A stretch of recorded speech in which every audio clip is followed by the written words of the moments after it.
실시간으로 정치적 지진을 지켜보는 것 같았다. 숨을 고를 틈도 상황을 이성적으로 정리할 공간도 없었다. 백악관 기자회견장은 공식 연단이라기보다 즉흥극 무대에 가까웠고 한마디 한마디가 방향 없는 파편처럼 튀어나와 전국의 시청자들을 멍하게 만들었다. 당혹스러운 것은 도널드 트럼프의 태도만이 아니었다. 그가 내뱉는 내용, 형식, 그리고 서로 연결되지 않는 발언의 연속이 훨씬 더 심각한 그림을 그려나가고 있었다. 그곳에 있던 사람들은 단순히 국가 원수가 정보를 전달하는 장면을 목격하는 것이 아니었다. 매 순간 현실과 부조리의 경계를 긁어내는 한 남자를 보고 있었다. 트럼프는 워싱턴에 주방위군을 파견하겠다는 결정부터 언급했다. 그는 이 도시가 혼란에 빠져 있고 더럽고 범죄로 가득 찼다고 묘사했다.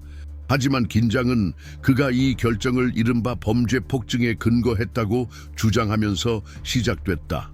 공식 수치와 감사된 기록은 범죄율이 오히려 감소했다고 말해주고 있었다. 그러나 그가 만든 서사는 어떤 반대 증거도 완전히 무시했다. 그리고 불편한 첫 번째 질문이 떠올랐다. 왜 한 대통령이 이렇게 노골적으로 현실을 왜곡하려 하는가? 단순한 부주의인가? 아니면 충격 전술 뒤에 숨겨진 목적이 있는가? 공공안전을 주제로 한 발표가 될 수도 있었던 순간은 곧 방향을 틀었다. 그는 블라디미르 푸틴과의 회담을 언급하며 자신의 말에 따르면 러시아 영토에서 만난다고 했다. 하지만 그 만남은 알래스카 주에서 예정되어 있었다. 그는 여러 번 나는 러시아로 간다 라고 반복했다. 이 부자연스러운 후렴 같은 문장은 미묘하면서도 위험한 함의를 품고 있었다. 알래스카는 19세기부터 미국의 일부임이 분명하다. 그러나 모스크바는 그 땅이 언젠가 다시 러시아로 돌아가야 한다는 이야기를 완전히 포기한 적이 없다. 러시아 학교에서는 지금도 애국 신화처럼 이런 생각이 전해진다. 그렇다면 미국 대통령이 이렇게 무심히 그들의 선전에 힘을 실어주는 발언을 반복하는 것은 단순한 지리착오가 아니라 훨씬 더 깊고 불길한 신호였다. 공기는 변했다. 기자들은 서로를 바라봤고 누군가는 빠르게 받아 적었으며 누군가는 다음 발언이 더 당황스러울까 숨을 죽였다. 그리고 정말 그렇게 됐다. 혼란스러운 발언 흐름 속에서 트럼프는 캘리포니아 주지사 개빈 뉴섬을 공격하기 시작했다. 이름을 왜곡해 부르고 인신공격성 모욕을 섞었다. 주제의 급격한 전환은 일관된 메시지가 전혀 없음을 드러냈다. 그것은 마치 통제되지 않은 의식의 흐름 같았고 떠오르는 연상이 새로운 말싸움의 전선을 열었다. 그렇다면 그 메시지를 실제로 조율하는 사람은 누구였을까? 의도적으로 논란을 만들며 뉴스의 중심을 차지하려는 노련한 전략가였을까? 아니면 연단을 세상에 공개된 상담실처럼 써버린 한 사람의 무방비한 생각이었을까? 발언이 다시 처음의 주제로 돌아올 것 같았지만 그는 백악관의 물리적 개조에 대해 길게 이야기했다. 대리석, 복원된 바닥, 그리고 전 세계에서 가장 웅장할 것이라는 무도회장을 자랑했다. 고급 부동산을 광고하는 듯한 묘사였다. 범죄와 국가 안보를 이야기하던 흐름은 이제 건축과 장식의 세부 사항으로 바뀌었다. 몇 분 전까지의 긴장은 전혀 인식하지 못하는 듯했다.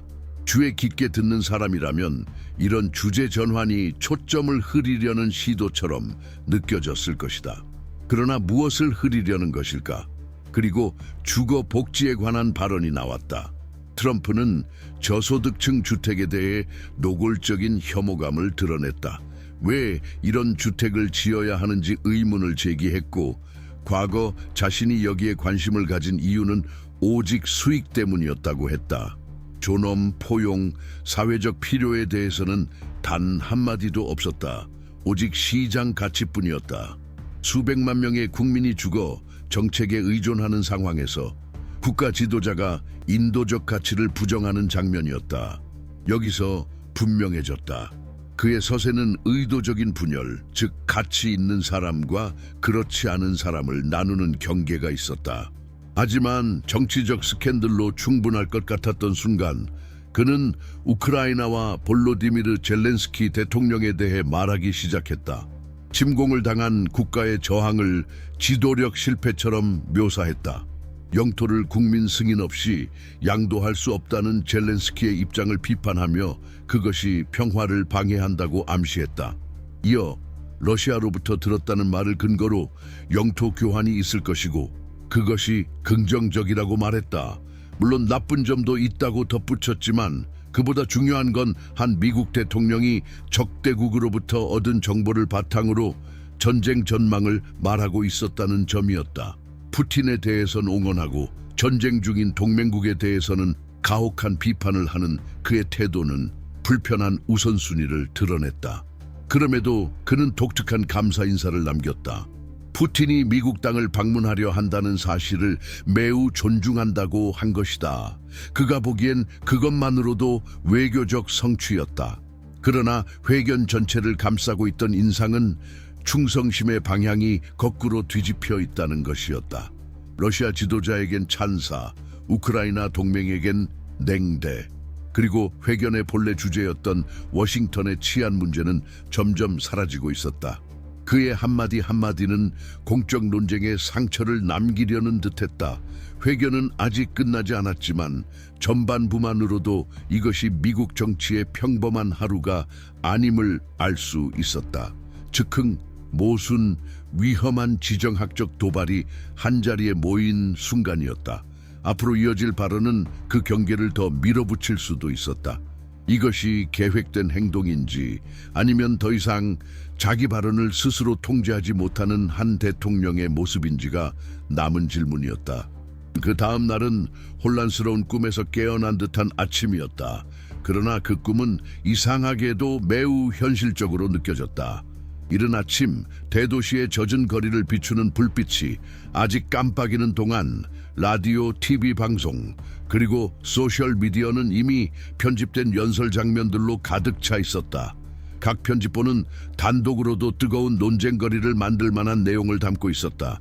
하지만 모든 조각을 하나로 맞춰보면 더욱 불안한 그림이 완성됐다. 나라는 대통령이 안전 문제, 인신공격, 역사적 적국에 대한 칭찬, 그리고 전략적 동맹국에 대한 비판 사이를 오가며 흔들리는 모습을 지켜본 것이었다. 인쇄 신문들은 비꼬는 제목으로 한 면을 장식했고 칼럼니스트들은 발언의 연속에서 어떤 의미를 찾으려 애썼다. 말의 혼란인가 아니면 리허설인가 라는 헤드라인도 있었다. 중장년층 청취자를 대상으로 한 라디오 프로그램에는 분노나 당혹감을 토로하는 청취자들의 전화가 이어졌다. 역사 속에서 지도자가 카메라 앞에서 통제를 잃는 장면을 본 적이 있는 사람들도 있었지만 이번에는 상황이 달랐다. 발언이 민감하고 즉각적인 사안, 공공안전, 국제관계, 사회권리와 맞물려 있었기 때문이다. 평범한 사람들, 특히 40, 50, 60대에 접어든 이들에게서는 피로와 불신이 섞인 반응이 보였다. 정치적 격병이를 온몸으로 겪으며 말 한마디가 한 사람의 인생 방향을 완전히 바꿀 수 있다는 사실을 배운 세대였다. 부도심의 상인은 90년대 환율 불안정으로 상품 가격이 2배로 뛰던 시절을 떠올리며 왜곡된 인식에 기초한 결정이 다시 경제를 침몰시킬지 모른다고 우려했다. 수십 년간 역사를 가르쳐온 교사는 즉흥적인 지도자의 발언에서 역사적으로 서사를 조작하던 시대와 닮은 신호를 읽어냈다. 2025년 기술이 거리를 단축시켰지만 불안감을 완화시키진 못했다. 오히려 모든 것이 증폭됐다.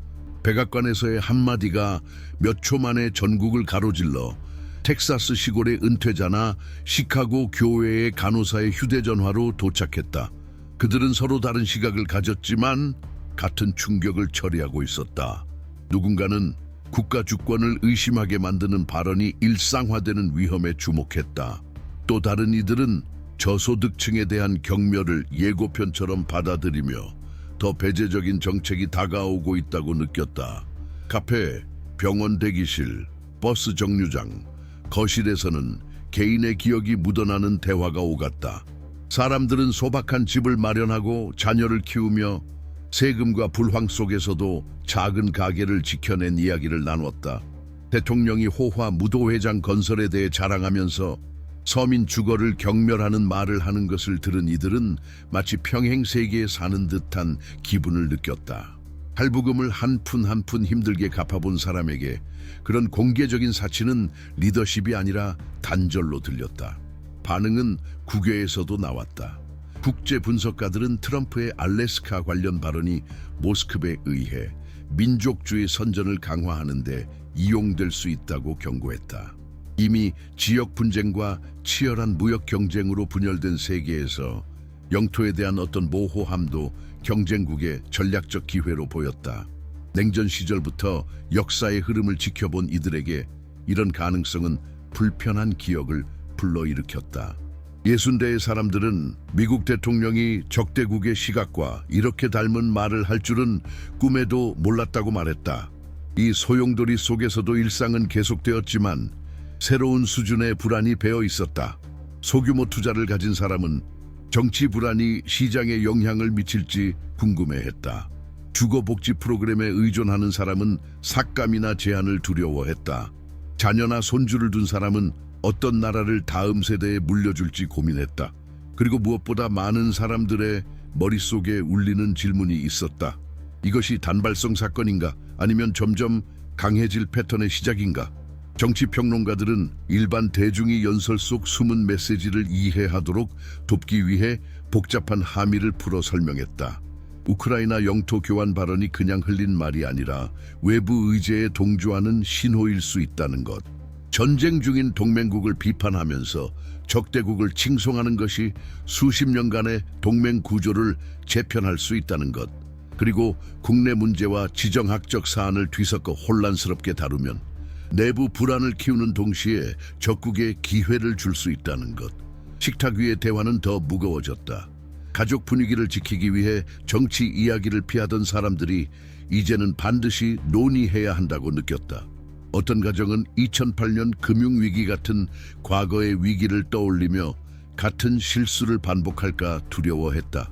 또 다른 가정은 과거의 사회적 결속 시절을 회상하며 점점 찢겨나가는 국가의 결속을 안타까워했다. 그러나 가장 두드러진 점은 그 연설이 다룬 주제보다 대통령 자신을 더 많이 드러냈다는 사실이었다. 주제에서 벗어난 말, 개인적인 색채가 짙은 코멘트, 그리고 불규칙한 흐름 속에서 대다수 국민의 현실과는 동떨어진 자신만의 우선순위로 움직이는 지도자의 초상이 떠올랐다. 수십 년간 정치의 부침을 지켜본 이들에게는 분명했다. 중요한 건 단지 무슨 말을 했느냐가 아니라 왜 그런 말을 했는가였다. 바로 이 지점에서 지도자의 궤적을 이해하는 것이 중요해진다. 과거를 모른 채 현재만 분석해서는 안 된다. 도널드 트럼프나 시진핑 같은 인물들이 어떻게 형성되었는지, 젊은 시절의 야망, 그들을 단련시킨 패배, 구축한 동맹, 그리고 세련되게 만든 방식을 알아야 한다. 그래야 오늘의 행동뿐 아니라 앞으로의 행보도 예측할 수 있다. 세계 무대를 좌우하는 이 대통령들의 세부적인 전기를 모은 특별한 이북이 있다. 그 안에는 겉으로는 보이지 않는 패턴, 모순, 전략이 담겨 있다. 이 이야기를 아는 것은 기억을 되살리는 동시에 정치적 통찰력을 높이는 투자다. 이 이북은 고정 댓글에서 확인할 수 있다. 그 주 권력의 내부 복도는 더 무거운 공기를 들이마시는 듯했다. 거의 알아채기 힘들지만 깊이에서 무언가가 이동한 느낌이었다. 이전의 발표는 여전히 마쿠에서 메아리 쳤지만 이제는 단순한 헤드라인에 담기지 않는 조용하면서도 의미심장한 새 요소들이 나타나고 있었다. 가까운 보좌관들은 카메라가 없는 곳에서 공식 의제도 없이 이례적인 시간에 비공개 회의가 소집되고 있다고 귀띔했다. 그중 일부는 불과 얼마 전까지 직접적인 의사결정권에서 멀어져 있던 인물들이 포함되어 있었다. 왜 지금인가? 대중의 눈에서 멀리 떨어진 곳에서 무엇이 조율되고 있는가? 그것은 단순한 행정 대화가 아니었다. 손짓과 피하는 시선, 그리고 기자에게 새어나갈 수 있는 주제를 재빨리 끝내려는 태도 속에 긴장이 서려 있었다. 그 사이 정부 내부의 일부 목소리는 미묘하지만 누적되면 우선순위 변화의 지도를 드러내는 내각 움직임을 경고했다. 핵심 안보 직위의 변화, 보도 담당관의 조용한 교체, 위기관리 전문 외부 자문가의 등장 등은 재편의 그림을 그리고 있었다. 마치 여론의 시선을 피해 서둘러 기여를 맞추는 듯했다. 이 재조직의 목적은 무엇인가? 더 중요한 질문은 그 대가를 국민이 어떻게 치르게 될 것인가였다. 외부에서는 정치 모니터링 단체들이 대통령 발언의 내용뿐만 아니라 일정의 패턴까지 추적하기 시작했다. 공식 일정에서 특정 지역들이 이례적으로 자주 등장한다는 사실을 발견한 것이다. 상징적 역사적 의미가 있는 도시들, 영토 분쟁의 기억이나 정치적 충돌의 흔적이 있는 지역들이 우선 순위 목적지로 떠올랐다. 이는 격렬한 논쟁을 불러일으켰다. 전략적 지역에서 서사를 강화하려는 시도인가? 아니면 내부와 외부 동맹을 재편할 수 있는 더 큰 연설을 위한 예행 연습인가? 경험 많은 분석가들은 이는 단지 발언의 톤 변화가 아니라 행동의 구조 자체가 재설계되는 단계라는 인상을 받았다. 한 전직 외교관은 지도자가 무대를 선택하는 방식이 발언 내용만큼이나 많은 것을 말해준다고 지적했다. 특정 장소를 방문하고 특정 정치 행위자들과 만남을 가지는 것은 표면적인 이해를 넘어서는 신호였다. 그리고 그 신호들을 해독하면 나라의 글로벌 포지션에 중대한 변화가 일어나고 있음을 알 수 있었다. 그것이 철저히 계획된 것인가? 아니면 순간적인 충동의 산물인가? 일상 속에서도 시민들은 이러한 움직임의 작은 반향을 느끼고 있었다. 기업가들은 규제기관의 태도 변화를 감지했고 지역단체들은 자원 배분의 변화를 체감했으며 중간급 공무원들조차 공식 설명 없이 내려오는 새로운 지침을 보고했다. 이 조각난 징후들은 모아보면 지표 아래서 서서히 이동하는 지각판처럼 힘의 선이 바뀌고 있음을 드러냈다. 하지만 그 선은 어디로 움직이고 있었나? 그리고 그 움직임을 실제로 주도하는 사람은 누구였을까? 독립언론의 탐사 기자들은 이런 연결고리의 흔적을 추적하기 시작했다. 고위 인사들과 전략적 결정에 영향력을 행사해온 민간 부문의 인물들 사이에 비공개 회동이 포착됐다.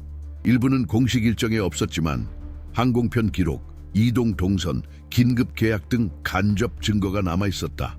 새로운 조각이 드러날 때마다 의문은 커졌고 공식 발언은 훨씬 더 복잡한 층의 표면일 뿐이라는 사실이 분명해졌다.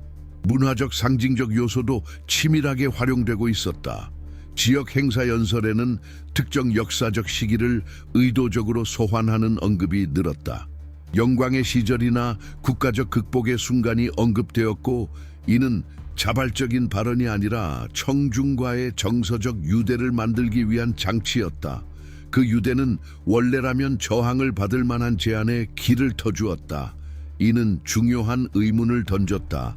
이것은 집단인식을 감정적 자극으로 재편하려는 전략인가? 아니면 단순한 수사적 우연인가? 동시에 다른 외국 지도자와의 관계는 더 은밀하고 불투명한 단계로 접어들었다.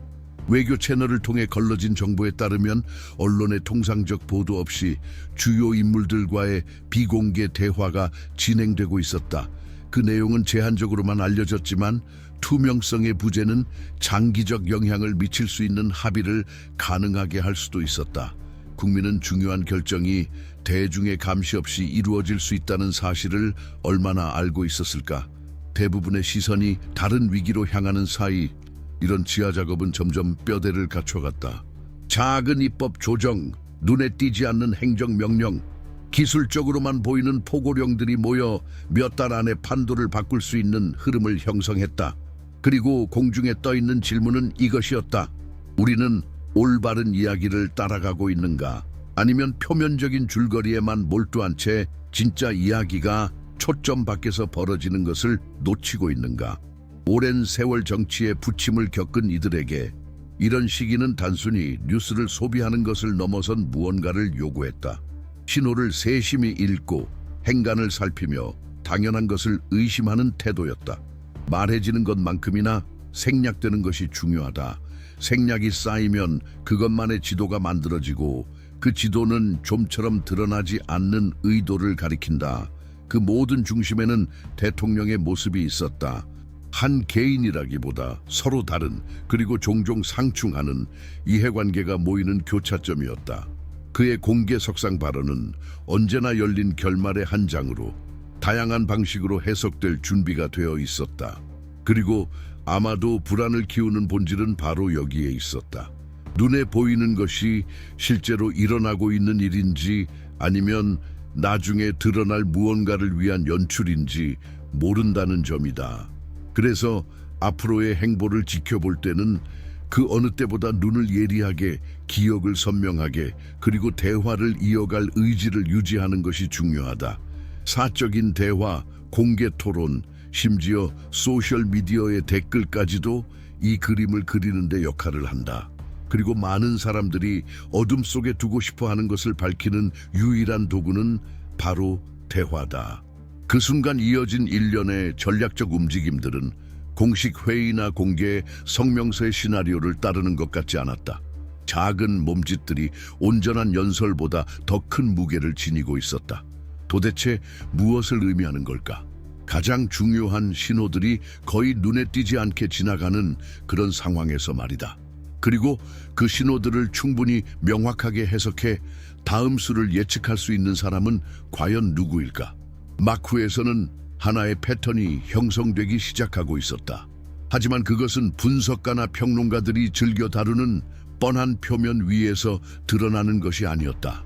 그 패턴은 어울릴 것 같지 않던 이해관계들이 얽히고 얼마 전까지만 해도 전략적으로 거리를 두던 인물들이 가까워지는 장면 속에서 나타났다. 왜 하필 지금일까? 무슨 실이 서로 반대편에 있던 사람들을 같은 방, 같은 의제, 아무도 공개적으로 설명하려 하지 않는 합의의 자리로 끌어당기고 있는 걸까? 만약 답이 있다면 그것은 결코 공개되지 않을 메모 속에 감춰져 있을 것이다. 한편 밖에서는 눈치 빠른 시민들이 원래 예측 가능하게 움직여야 할 기관들의 행동이 변하고 있다는 것을 감지하기 시작했다. 예전에는 느리게 진행되던 절차들이 거의 갑작스럽게 빨라지고 반대로 시급한 문제들은 기한 없이 미뤄졌다. 마치 시계가 박자를 잃고 어떤 톱니바퀴들은 누가 열쇠를 쥐고 있느냐에 따라 서로 다른 속도로 돌아가는 듯했다. 이것이 우연일까 아니면 계산된 움직임일까? 그리고 만약 계산이라면 그 이익은 누구에게 돌아가는 걸까? 긴장은 미묘하게 고조되고 있었다. 지평선 위에 거의 보이지 않게 이어지던 선이 갑자기 너무 빠르게 다가오는 것처럼 조용한 카페 구석, 어둑한 주차장에서 즉흥적으로 이루어진 만남 속에서 걱정스러운 목소리와 대담한 추측들이 섞여 나왔다. 그중 일부는 과장처럼 들렸지만 그 근거는 바로 공식 논리로는 설명되지 않는 사건들이 이어지고 있다는 사실이었다. 하나의 서사가 현실과 부딪혀 무너질 때 신뢰를 지탱할 수 있는 것은 무엇일까? 일부 영역은 움직였고 다른 영역은 불안한 에너지를 뿜으며 들썩였다. 어떤 마감 시한이 다가오기 전에 법안을 통과시키고 합의를 맺고 절차를 바꾸려는 숨가쁜 움직임이 있었다. 그러나 그 시급함은 대중이 납득할 만한 공개된 이유를 동반하지 않았고 어쩌면 바로 그 점이 저항을 불러오고 있었다. 진짜 마감 시한은 무엇일까? 그 기한을 맞추지 못하면 무슨 일이 벌어질까? 그리고 왜 아무도 그것에 대해 직접적으로 말하려 하지 않는 걸까? 정치의 풍경은 하루가 다르게 불안정해지고 있었다. 큰 사건이 터져서가 아니라 작은 변동들이 쌓이고 쌓여서였다. 여기서는 한 명의 인사가 임명되고 저기서는 누군가가 해임되고 또 다른 곳에서는 사전 협의 없이 긴급 계약이 체결됐다. 각각의 조각들은 관료적인 이유로 설명될 수 있었지만 그것들을 모두 합치면 성급한 눈으로는 보이지 않는 그림이 드러났다. 어쩌면 그것이 바로 의도였을지도 모른다. 개별적으로 보면 무해해 보이는 변화들을 이어붙여 전체적으로는 게임의 구조를 완전히 바꾸는 것. 거리에는 조심스러운 기대감이 번지고 있었다. 대규모 시위가 벌어지는 것은 아니었지만 시선은 더 날카로워지고 말투는 더 조심스러워졌으며 질문 속에는 호기심과 신중함이 뒤섞였다. 집단적인 침묵이 과연 선택일까? 아니면 길러진 피로감의 결과일까? 한 사회가 반응하지 않는 것에 익숙해질 때 다시 반응하는 법을 깨닫기까지는 얼마나 걸릴까? 일부 모임에서는 전환이라는 단어가 점점 자주 오르내렸다. 하지만 그것이 무엇의 전환인지에 대해서는 설명이 없었다. 권력의 전환인가? 그 행사의 방식인가? 아니면 결정을 이끄는 우선순위 자체의 전환인가? 혹은 이 모든 것이 동시에 너무나 복잡하게 얽혀 있어서 이제는 각각을 분리하는 것이 불가능해진 것일까? 이 질문들은 공기 속에 떠돌았지만 아무도 정직하게 답하려 하지 않았다. 다음 날 아침 한 소문이 마치 닫히지 않은 문틈을 스치는 바람처럼 편집국 곳곳에 퍼지기 시작했다. 그것은 최근 발표된 공개 성명도 아니었고 새로 통과된 입법 조치도 아니었다. 익명의 소식통에 따르면 특정 정부 부서와 일부 민간 기업 임원들 사이에서 오간 일련의 파일에 관한 것이었다. 그 파일들은 일반에 공개된 적이 없었고 표면적으로는 극도로 제한된 범위를 벗어나 존재해서는 안 될 자료였다. 그러나 그것들은 존재했고 안전한 채널을 오가며 평소와 다른 흐름을 감지할 줄 아는 이들의 관심을 끌고 있었다. 그 내용은 접근해본 사람들의 말에 따르면 단순한 기술 분석에 그치지 않았다. 나라의 특정 지역에 대한 예측, 일부 지역 사회 지도자들의 영향력에 대한 연구, 비공식 대화 기록, 그리고 짧은 메모가 곁들여진 이름 목록까지 있었다. 그 메모에는 기호나 머리 글자, 내부 코드로 보이는 단어들이 적혀 있었다. 그것은 무엇을 의미하는가, 그리고 그 해석을 누가 결정하는가. 이 소란 속에서 탐사 기자들은 이미 알려진 정보와 새로운 단서를 교차 확인하려 했다. 그 과정에서 적어도 3개의 중간 규모 도시에서 공개 입찰 없이 인프라 공사가 갑자기 빨라졌다는 사실이 드러났다. 도로가 확장되고 감시 시스템이 설치되며 전체 구역이 재개발되고 있었지만 이 급박함에 대해 납득할 만한 설명은 없었다. 단순한 현대화일 뿐인가? 아니면 아직 발표되지 않은 무언가를 준비하는 것인가? 동시에 작은 농촌 지역에는 향후 연구를 위한 데이터 수집이라며 기술팀들이 찾아오기 시작했다. 평소 선거철에나 정부 관계자를 보던 주민들은 이 갑작스러운 관심을 의아하게 여겼다. 한 농부는 그 방문 중 생산물 운송에 사용하는 경로와 지역의 통신망 구조에 대해 질문을 받았다고 전했다. 그것은 결코 가벼운 대화처럼 들리지 않았다. 이러한 조용한 움직임이 시골에서 진행되는 동안 대도시에서는 다른 형태지만 마찬가지로 의미심장한 신호들이 나타났다. 몇몇 금융기관들이 평소 지원을 받기 힘든 분야, 예를 들어 소규모 출판사, 문화협동조합, 역사보건공방 등을 대상으로 매우 구체적인 조건의 대출 상품을 내놓기 시작한 것이다. 왜 이런 시기에 그렇게 특수한 분야에 자금을 투입하는가? 혹시 상징적 문화적 영역에서 영향력을 구축해 향후 서사를 위한 더 넓은 토대를 준비하려는 것인가? 이 변화는 또 다른 질문을 불러왔다. 이 모든 움직임을 실제로 통제하는 사람은 누구인가? 공식 발표로는 이 모든 점들을 연결하는 실마리가 없었다. 국제사회의 반응도 은밀하게 드러나기 시작했다. 일부 국가의 대표들은 사전 의제 없이 양자 회담을 요청하기 시작했는데 이는 노련한 외교관들마저 불안하게 만드는 이례적인 행동이었다. 보고에 따르면 이러한 회담은 우호적이기보다 신문에 가까운 분위기였고 특정 내부 변화가 어디까지 진행될지 그리고 그것이 이미 체결된 협정에 어떤 영향을 미칠지를 파악하려는 듯했다. 이런 맥락에서 정보가 오가는 방식에는 묘한 점이 있다. 전해지는 내용뿐만 아니라 의도적으로 피하는 말들이야말로 진짜 이야기를 만든다. 그리고 이 경우 공백은 구체적인 자료보다 오히려 더 많은 것을 드러내고 있었다. 공식 답변 하나에 3개의 새로운 질문이 생겨나고 부정이 나올 때마다 다른 곳에서 모순이 나타났다. 여기서 잠시 멈춰 숨을 고를 필요가 있다. 모든 인상적인 사건이 반드시 요란하게 나타나는 것은 아니다. 많은 경우 그것은 물이 틈새로 스며들듯 조용히 퍼져 결국 무언가가 무너질 때까지 지형을 바꾼다.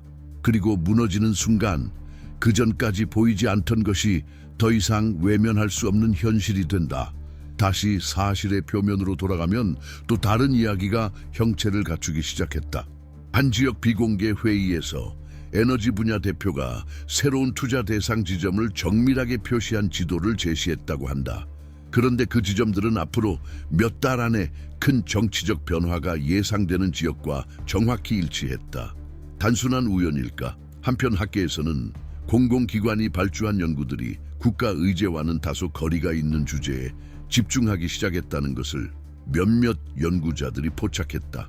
예를 들어 부족 상황에서의 집단 행동, 도시 맥락에서의 연대 네트워크, 모순된 정보를 대하는 지역사회의 방식 등이 갑작스럽게 연구 지원을 받기 시작했다. 이 관심의 이유는 무엇일까? 위기의 선제적 대비인가? 아니면 집단적 반응을 설계하려는 준비인가? 그 사이 평범한 사람들의 일상 속에서도 거의 눈에 띄지 않는 신호들이 쌓이고 있었다. 일부 사회 프로그램의 규정이 은근히 바뀌고 필수 서비스 계약이 조정되며 공공행사 일정이 미세하게 수정됐다. 대다수에게는 하찮은 디테일일 수 있었지만 다른 이들에게는 아직 드러나지 않은 거대한 퍼즐 조각들이었다. 이 순환은 계속된다. 단서는 쌓이고 해석은 늘어나며 사실과 의도 사이의 경계는 점점 더 희미해진다. 바로 그 틈에서 아무것도 명시적으로 선언하지 않고도 미래를 설계하는 힘이 만들어진다. 그리고 많은 사람들이 큰 발표를 기다리는 동안 어쩌면 그 발표는 이미 조각조각 분산된 형태로 모두가 보는 곳에 숨어 진행되고 있는지도 모른다. 해 뜨기 전 전화벨이 울렸다. 그것은 평범한 신호음이 아니었다. 침묵을 날카롭게 가르는 무언가 이미 제자리를 벗어났다는 경고를 품은 긴급한 울림이었다. 수화기 너머의 목소리는 자기 소개도 신원 확인도 하지 않았다. 그저 짧고 거의 속삭이듯 한 문장을 남겼다. 열쇠가 다른 사람 손에 넘어갔습니다. 그리고 통화는 끊겼다. 화면에는 번호가 표시되지 않았고 다시 걸 수 있는 방법도 없었다. 이런 말을 할 수 있는 권한을 가진 사람은 누구일까? 그리고 더 불안한 건 그 열쇠가 무엇이었는가였다. 그 소식은 곧 공식 뉴스 바깥에서 움직이는 정보망 속에서 퍼져나갔다.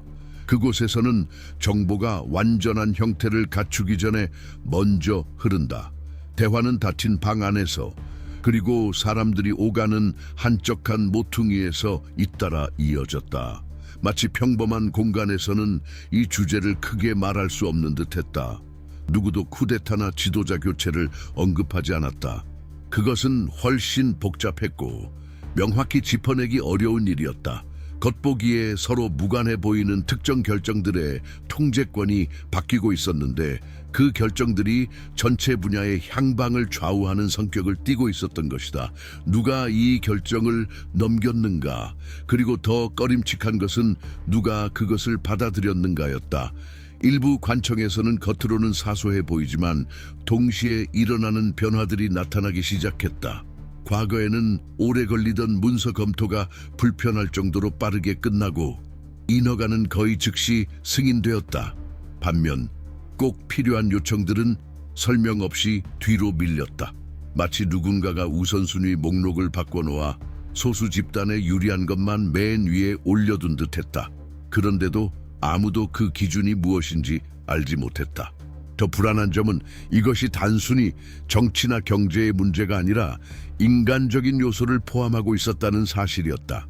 오래된 호의와 빚어진 충성심이 작용하는 개인적 관계의 문제였다. 늘 결정권에서 멀리 떨어져 있던 사람들이 이제는 거의 출입하지 않던 건물 안팎을 드나들었다. 반대로 한때 영향력이 컸던 인물들은 스스로 유배를 떠난 듯 흔적을 감췄다. 규칙이 바뀐 뒤에도 그 자리에 남기 위해 치러야 하는 대가는 무엇일까? 그리고 새로운 게임을 거부할 때 감수해야 하는 위험은 무엇일까? 한편 거리에서는 이 재편의 범위가 사무실을 넘어선다는 미묘한 신호들이 나타났다. 몇몇 지역에서는 정체를 알 수 없는 야간 순찰팀이 출현했다. 그들은 움직이기보다는 관찰에 집중했고 신분을 알 수 있는 표식도 없었다. 상업지구에서는 상인들이 낯선 감독관의 방문을 이야기했다. 그들은 명함도 남기지 않고 재고와 공급업체, 운송 경로에 대해 구체적으로 물었다. 이것이 단순한 이례적 점검이었을까? 아니면 더 큰 지도 작업의 일부였을까?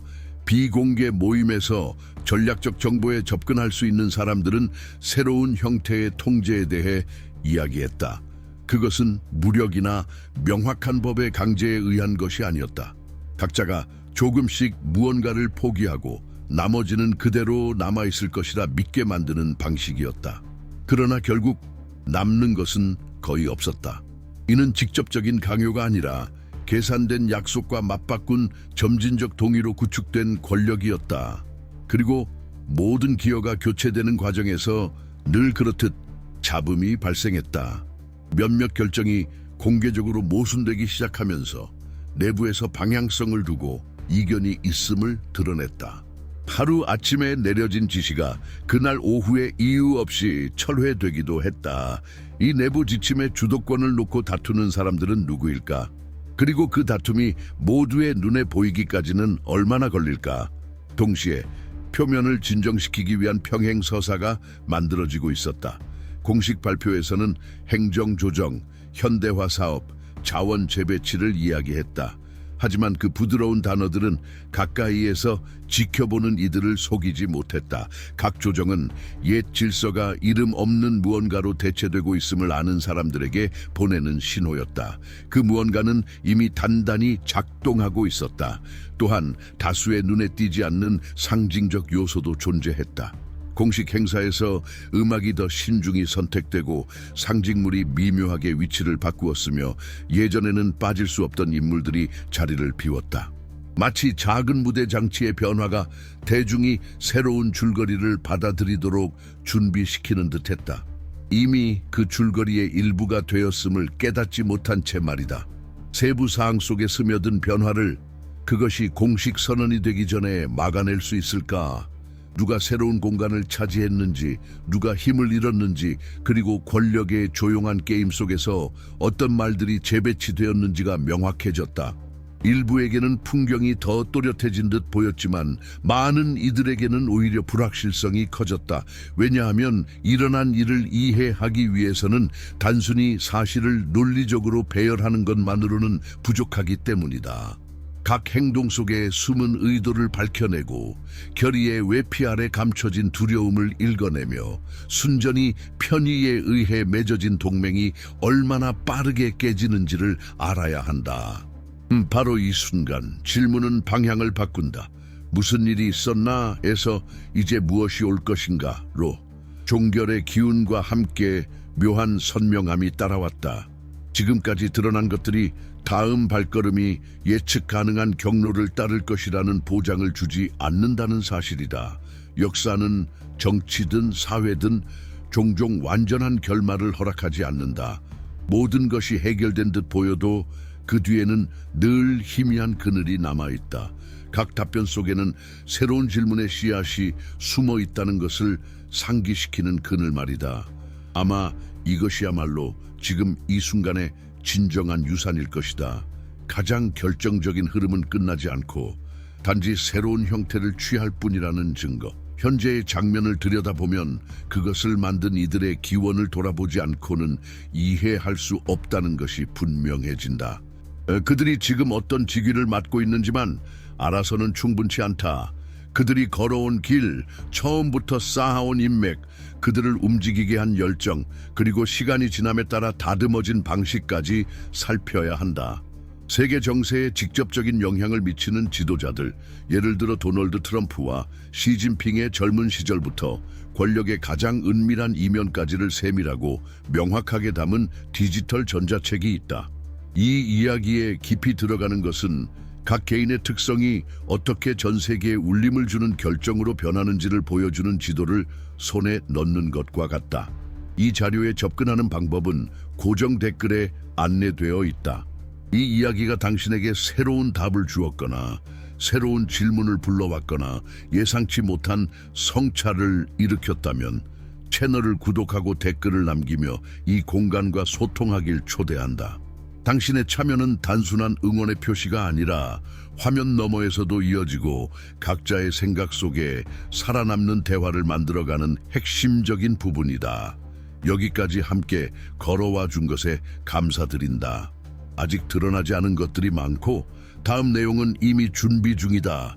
그때까지 주의를 잃지 말고 마음을 열고 질문할 용기를 간직하길 바란다. 왜냐하면 이런 이야기는 결코 끝나지 않기 때문이다. 단지 무대를 바꿔가며 그 뒤를 기꺼이 따를 누군가를 기다릴 뿐이다.